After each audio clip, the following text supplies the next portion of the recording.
The Psychology of Murder, The Traits We Share with Killers by Casey Lytle. Episode 1, Introduction and Overview.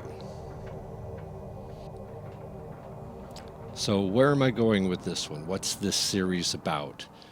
Why should you want to waste any time with it? What could I possibly cover here that hasn't been covered hundreds of times before by other things? Well, hopefully I can bring in some unique angles to some of the content here. Again, a lot of this is based on the book Psychology of Murder and the different categories I handled in there. I do different categories of murder. I do the triggering factors. I look at psychological profiles in those cases, kind of to bring it about. One of the key points in the book that is going to be a key point in this series is that who are the people most likely to kill in any given year?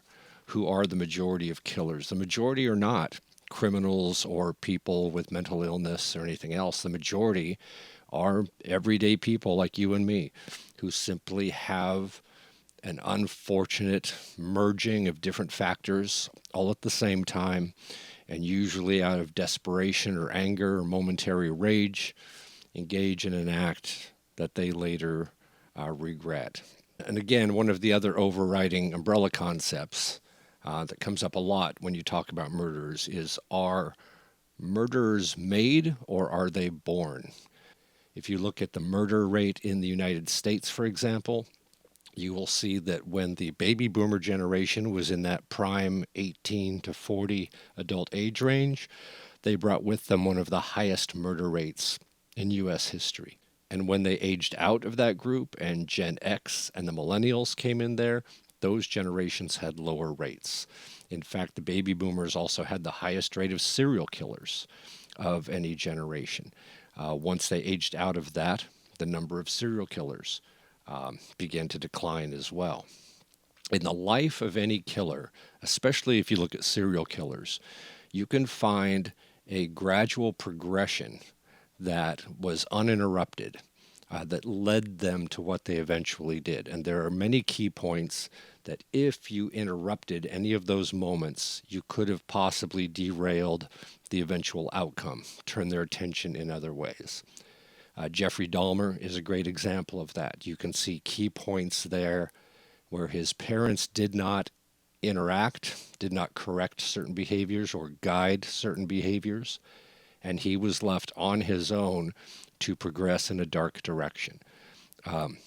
When he first became interested in the carcasses of dead animals, his dad thought, well, he's a little scientist. That's an interesting scientific interest.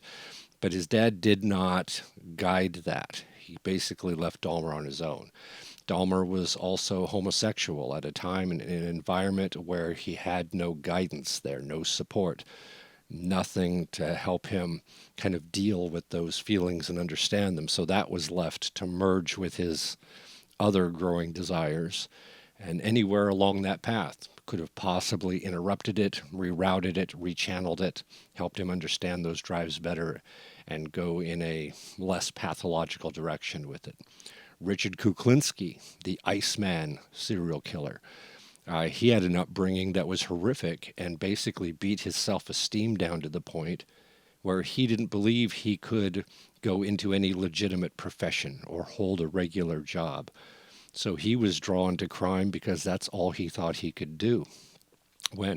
If you look at his success as a criminal later on, you realize he actually was a smart guy. He could have applied that in other ways if that had been channeled earlier, but there was no one there to channel it. Now, some people have all the factors that we would see in a criminal or killer profile, but they never engage in homicide. So why is that? We'll look at situations like that in specific cases. Sometimes there's just a single triggering event that needs to happen to set someone off in a wrong direction. And you can never accurately or reliably predict those kind of events or those kind of triggers. We will also in this series look at unsolved cases.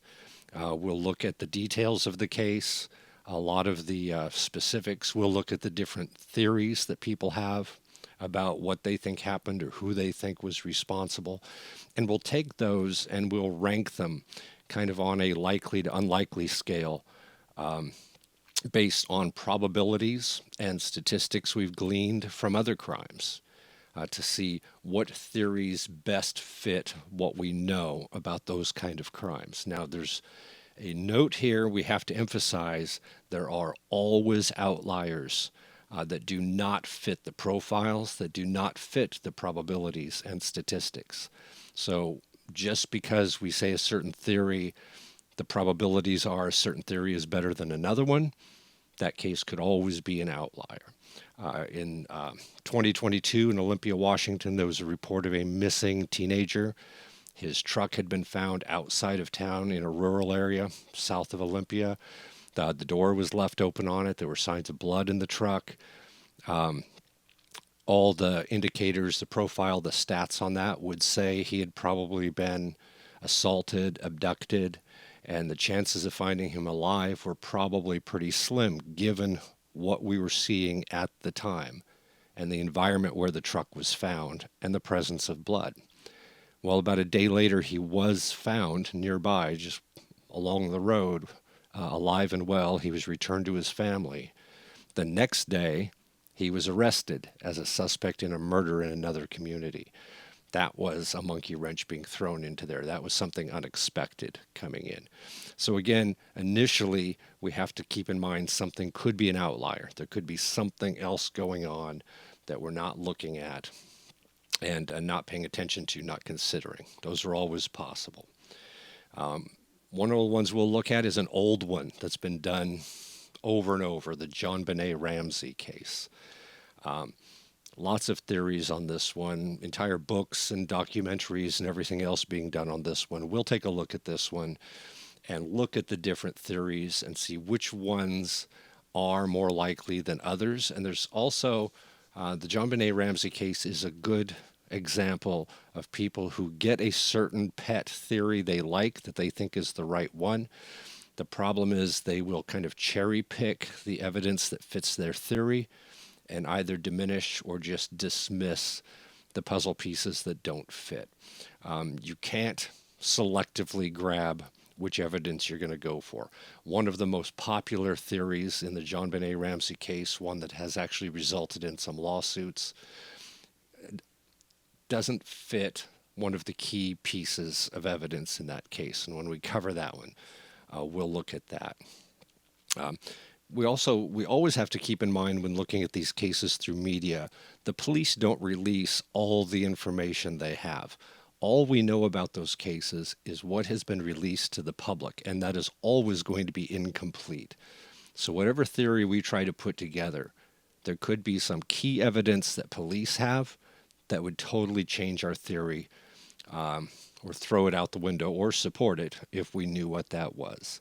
A lot of suspects in the Zodiac killings, of who the Zodiac killer was.